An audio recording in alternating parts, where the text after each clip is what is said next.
Have you ever thought about why you want something? Why do you want that house, for example? Well, most people, well, not most, a lot of people, let's phrase it that way. A house is permanence. I was thinking about that tonight. I've always wanted my own place, my own house. But it doesn't represent permanence. Independence for me, but not permanence. There is nothing permanent in this world. God is permanent. He's the only permanent thing. And some say change is permanent. But how can change be permanent when it's always moving? To me, permanence is standing still. Even death isn't permanent. Hear me out. I believe that when you pass away, your body, your avatar, this flesh suit, that's what dies. It's just a change in form. Because this is what we wear for our lessons. When you're done, you graduate. We graduate by going back home. That's what I believe.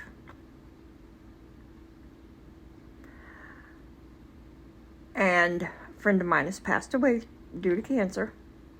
We all knew it was coming. She was ready.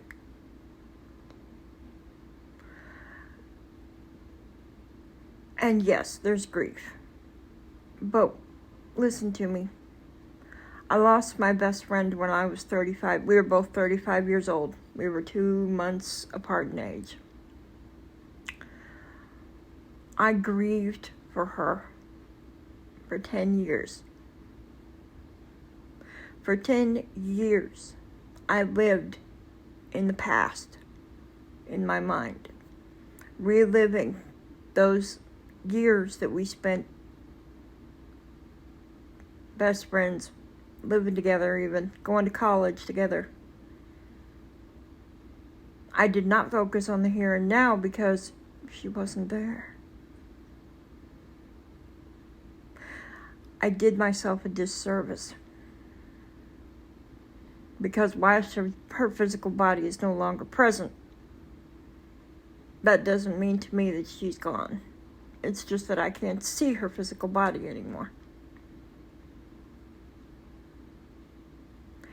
But you have to give grief its time. And right now I know her family and friends are going through that. But don't let grief take a hold and keep you there. Don't do that to yourself. There is so much waiting when you become part of the now. In other words, don't think about all the things and live in your head in the past. Always sitting there thinking, well, if she was there, this, or she was there, that. Yes, give grief its time. Give every emotion its time. But don't do what I did and give it 10 years. I cheated myself out of time. I can't get those 10 years back. I had a lot of lessons to learn that I could have learned 10 years sooner.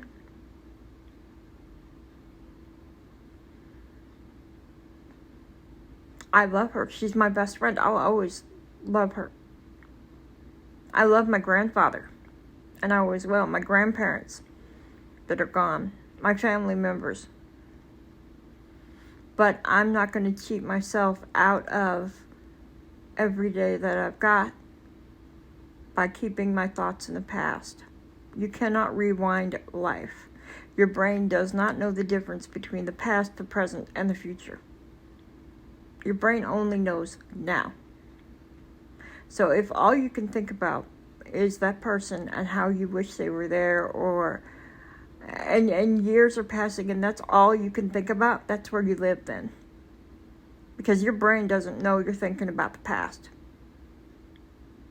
It only knows here and now. I let grief break me. I did. It shattered me. But I put myself back together. Don't take 10 years to do that. You owe yourself more.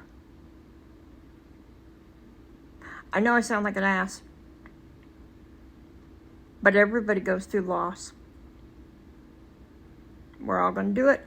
We're all going to be there when we lose somebody. And it's not the loss that hurts so much. It hurts because we got left behind.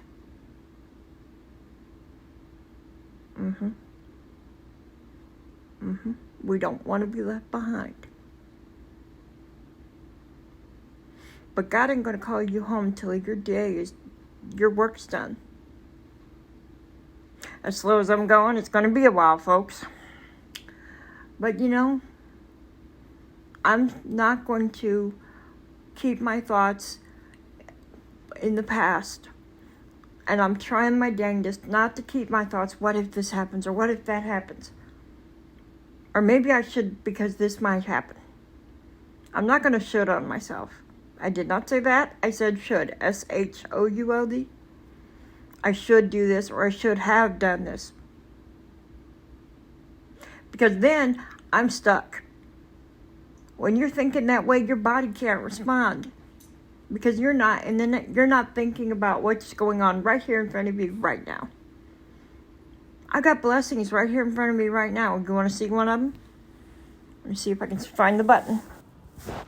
There he is. That's Tilly. My puppy. 8 months old now. Good Lord, where'd the time go? She's a blessing. Archer's behind me asleep. He's my service dog. He's my blessing. But if I keep my thoughts in the past or on the future, I lose out on my blessings because I'm not paying attention. Don't not pay attention. You got kids. Maybe they don't behave the best in the class, or maybe they're not the smartest, or maybe they're not going to bed when they're supposed to, or pick up those socks. But they're your kids and they're your blessing. Your family. Say I don't have any kids. You got pets. You still got blessings. Even though you don't have kids, you still got blessings. I got family. And that's a huge blessing. Took me a long time to figure all this out. For 10 years, I didn't learn anything. Because all I could think about was her. Was my best friend, Danny. So for 10 years, I shortchanged God because he wanted to give me blessings, but I refused to accept. I'm not going to refuse to accept anymore. And I know every little thing is a blessing. Somebody I meet on the street and I smile at with my sometimes toothless smile, I might just have made that person's day. Because maybe all they needed was someone to smile at them. I don't know him from Adam, but I'm going to smile at him. Maybe, hey, how you doing? I'm not going to give hate. I'm going to give love and joy, and hopefully someone who needs it will receive that blessing. Because it's a blessing for me to be able to give that. Because I am no longer stuck in the past, stuck in grief, and mired in feeling sorry and pity for myself.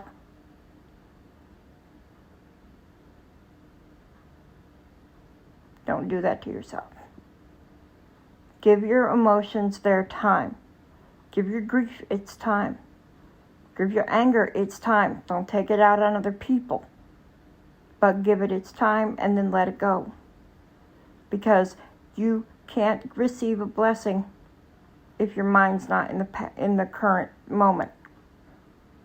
If you're stuck in the past or you're always thinking about the future and when you're going to win the lottery, you'll miss buying that ticket that could have won you the lottery, wouldn't you?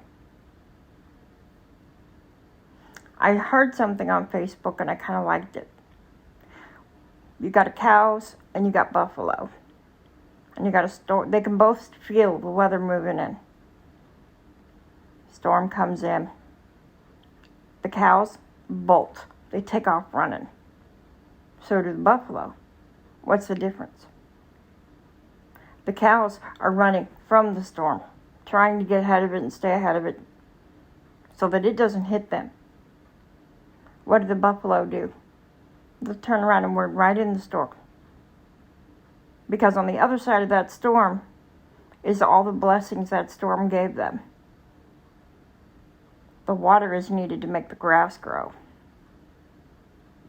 So they have food to eat.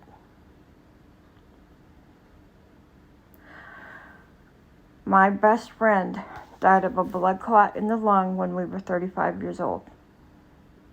So young. I wanted her to survive. That was selfish. She, medically, if she had survived, there would have been no way, because of the circumstances that happened after when she slipped into the coma and everything, she would have been severely handicapped.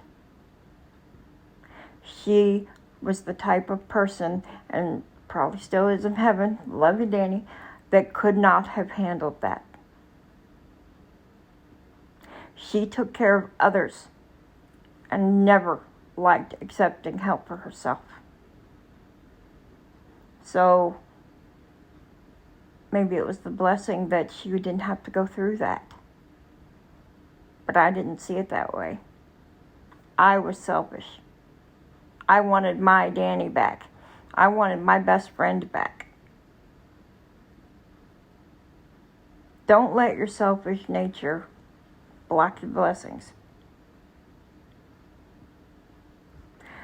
Learn to acknowledge your emotion. I'm pissed off, or I'm sad, or I'm angry. But also learn to accept and acknowledge, hey, I'm happy, I'm having a great day. Because they're both, you can't have one without the other. You can't have good emotions without the bad ones. They balance each other like a seesaw. And when you're on that seesaw in life, there's going to be ups, and then someone's going to get off the other end of the seesaw, and you're going to go plunk. And you might even fall off the seesaw. But that's okay. Someone will help pick you up. Because your life isn't lived in the past or the future, but every single day in front of you. And every day you can be a blessing if you want to. Tilly and Archer may be dogs, but they can't find the dog. They can't open the pantry door and get the dog kibble out. Thank God, or I'd probably have no good dog kibble. That my Archer loves to eat. They give me a reason to get up. That's part of my blessing. I have someone to care for. Someone that needs me. So every day I have to get up, even if I don't want to. And when they think it's time for mommy to come to bed, they'll come and get me. They're part of my blessing. I don't know your story. I don't know your life. But some things that you don't want to happen may not be about you. It may not be about you, so don't make it about you.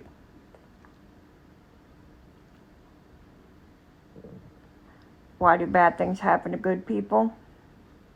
To make them stronger. When you break a bone, that bone becomes stronger after it heals. Because they've built up new bone where that break was. I was broken. The bad thing is I let myself stay broken for 10 years. Until I fixed it. Do I still miss her? Yeah. But my soul is not destroyed.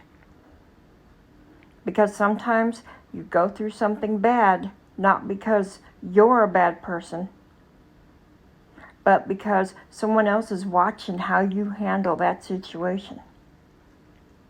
And are they going to say, I wish I had that kind of strength? How do you handle that so well when it's such a terrible thing? Or do they say, oh my God, look at her now? For me, they were saying, oh my God, look at her now. She's a wreck. How many blessings did I miss giving out because I was selfish? You may not agree with me. That's fine. The world turns because everybody's got an opinion. But don't block your blessings. And don't stop the ones you give out. Don't should on yourself. You're better than that. Bye, guys.